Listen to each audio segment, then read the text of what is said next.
America কালকে কি বলেছে দেখেননি? পরশুদিন ডোনাল্ড ট্রাম্প যে 16 লাখ ভারতীয়কে সব ফেরত পাঠাবো, জানুয়ারির 20 তারিখে ওর শপথ।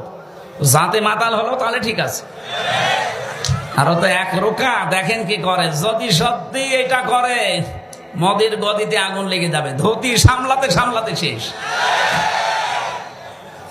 এখন বলছে চট্টগ্রাম নিয়ে নেব। আরে দাদা, আপনি কি যৌতুক নেবেন? আর মেয়ে তো পালিয়ে গেছে, কিসের যৌতুক? ও মেয়ের বিয়েই তো আমরা মানি না, পালানো মেয়েকে এখনো মেনেই নেয়নি, যৌতুক তো আরো দূরের কথা।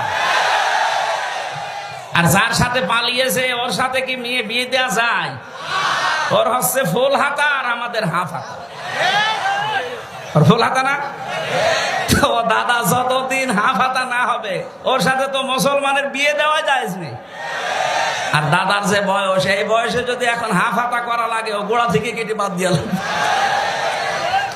তাছাড়া ও মুসলমানে দিতে ও হাজাম পাবেন কোথায় বুড়ো বয়সে? ও পাকা জিনিস এখন কাটতে গেলে তো সমস্যা। দেখা যাচ্ছে হাজামে ডাক্তারে বললো ঠিক আছে নিয়ে আসেন, ও আগা কাটতে যে গোড়া কেটে দিচ্ছে। ও বিয়ে করার 7 মিনিট হবে। ভারতে এখন নিয়ে নেবে চট্টগ্রাম।